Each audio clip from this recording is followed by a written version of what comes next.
Back to Anju's നാടൻ രുചികൾ. Bread കൊണ്ട് നമുക്കിന്നൊരു വട തയ്യാറാക്കാം.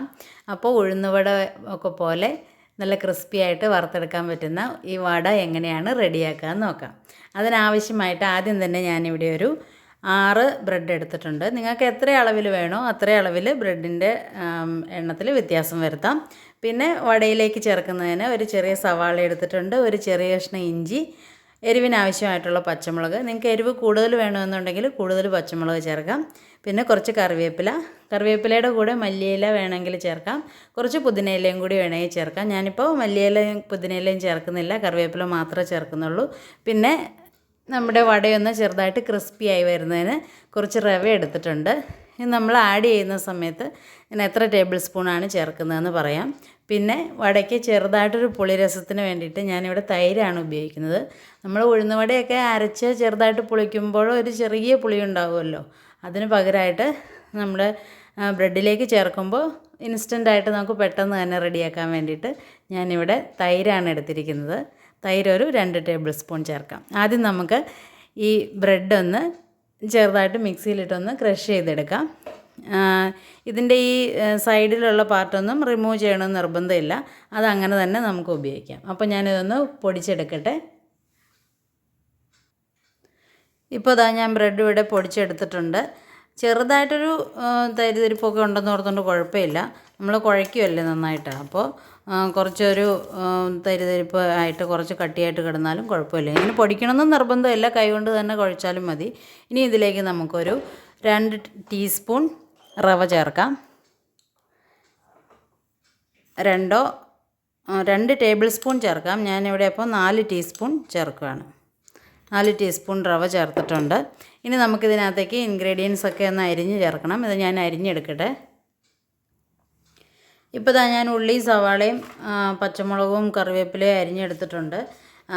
ഇനി അതിനകത്ത് ഇത് നമുക്ക് ഈ പൊടിച്ച ബ്രെഡിലേക്ക് ചേർക്കാം.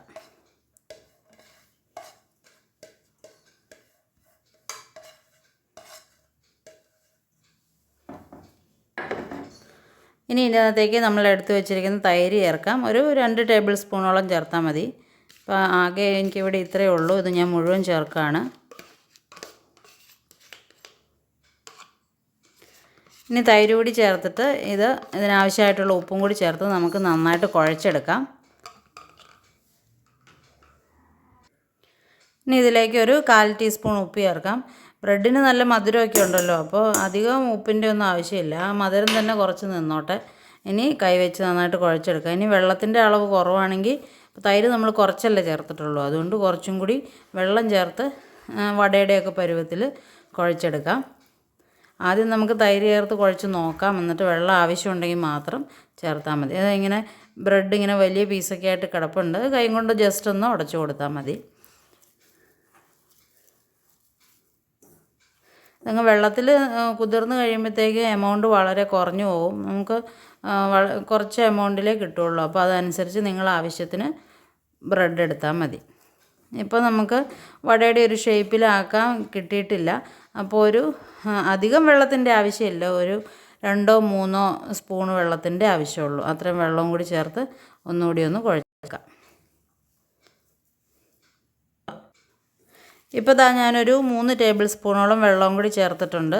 അതുകൂടി ചേർത്ത് നന്നായിട്ട് കുഴച്ചെടുക്കാം. ഈ ഒരു പാകം മതി. എന്നിട്ട് നമുക്കിതിൻ്റെ ഒരു ഉഴുന്നുവടയുടെ ഷേപ്പിൽ ആക്കിയെടുക്കാം.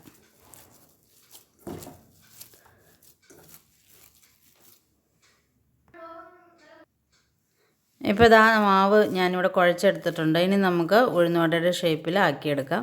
അങ്ങനെ അധികം വലിപ്പമൊന്നും വേണമെന്നില്ല, ചെറിയായിട്ട് റൗണ്ടാക്കിയിട്ട് ഒന്ന് പരത്തി അകത്തിങ്ങനെ ഷേപ്പാക്കി എടുക്കും. ഇപ്പോൾ ഇങ്ങനെ ഷേപ്പ് വേണമെന്നൊന്നുമില്ല, ചെറിയ പീസായിട്ട് ഉരുളകളായിട്ട് വറുത്തെടുത്താലും മതി. പിന്നെ ഒരു പുളിയൊക്കെ ഉള്ളതുകൊണ്ട് ഒരു ഉഴുന്നുവടയുടെ ടേസ്റ്റ് ആകാനായിട്ട് നമുക്ക് ഉഴുന്നുവടയുടെ ഷേപ്പിൽ തന്നെ വറുത്തെടുക്കാം. ഇങ്ങനെ എല്ലാം നമുക്കിതുപോലെ ഷേപ്പ് ചെയ്തെടുക്കാം. അപ്പോൾ ഞാനിവിടെ നമ്മളെടുത്ത ആ 6 ബ്രെഡ് കൊണ്ട് 6 വടയാണ് തയ്യാറാക്കിയിരിക്കുന്നത്.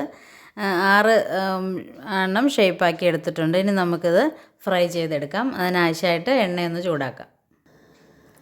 ഇപ്പോൾ ദാ പാൻ ചൂടാക്കി അതിലേക്ക് ഓയിൽ ഒഴിച്ചിട്ടുണ്ട്. ഞാൻ സൺഫ്ലവർ ഓയിലാണ് ഉപയോഗിച്ചിരിക്കുന്നത്. ഇപ്പോൾ എണ്ണ ചൂടായിട്ടുണ്ട്. അതിലേക്ക് നമുക്ക് റെഡിയാക്കി വെച്ചിരിക്കുന്ന വട ഇട്ട് കൊടുക്കാം.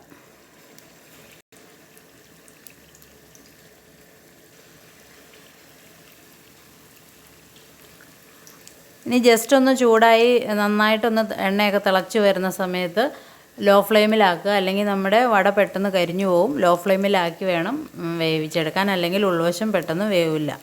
ഇനി ലോ ഫ്ലെയിമിലേക്ക് ആക്കിക്കൊണ്ട് ഒരു വശം ചെറുതായിട്ടൊന്ന് ബ്രൗൺ നിറമാകുന്നത് വരെ വെയിറ്റ് ചെയ്യാം. ഇപ്പോൾ ഒരു വശം ചെറുതായിട്ടൊന്ന് ബ്രൗൺ നിറം ആയിട്ടുണ്ട്. നമുക്കൊന്ന് മറിച്ച് വെച്ച് കൊടുക്കാം.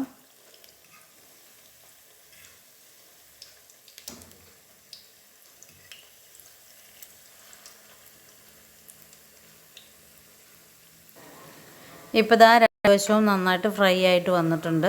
ഞാൻ എണ്ണയിൽ നിന്ന് കോരുന്നതിന് മുമ്പ് ഫ്ലെയിം ഒന്ന് ഹൈ ആക്കിയിട്ടുണ്ട്, അല്ലെങ്കിൽ നമ്മുടെ വട എണ്ണ കുടിച്ചു പോകും. അതുകൊണ്ട് നല്ല തിളയ്ക്കുന്ന സമയത്ത് തന്നെ വേണം എണ്ണയിൽ നിന്ന് മാറ്റിയെടുക്കാൻ. അതുകൊണ്ട് എണ്ണയിൽ നിന്ന് എടുക്കുന്ന സമയത്ത് ഹൈ ഫ്ലെയിമിലാക്കിയതിന് ശേഷം എണ്ണയിൽ നിന്ന് കോരി മാറ്റാം.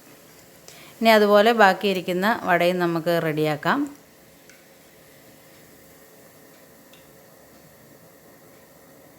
ഞാനിപ്പോൾ ഒരു കിച്ചൺ ടിഷ്യൂവിലേക്കാണ് വെച്ചിട്ടുള്ളത്, എണ്ണയൊക്കെ ഒന്ന് അബ്സോർബ് ചെയ്ത് പോകുന്നതിന്. ഇനി നമുക്ക് ബാക്കിയുള്ള വടയും ഇതുപോലെ റെഡിയാക്കാം.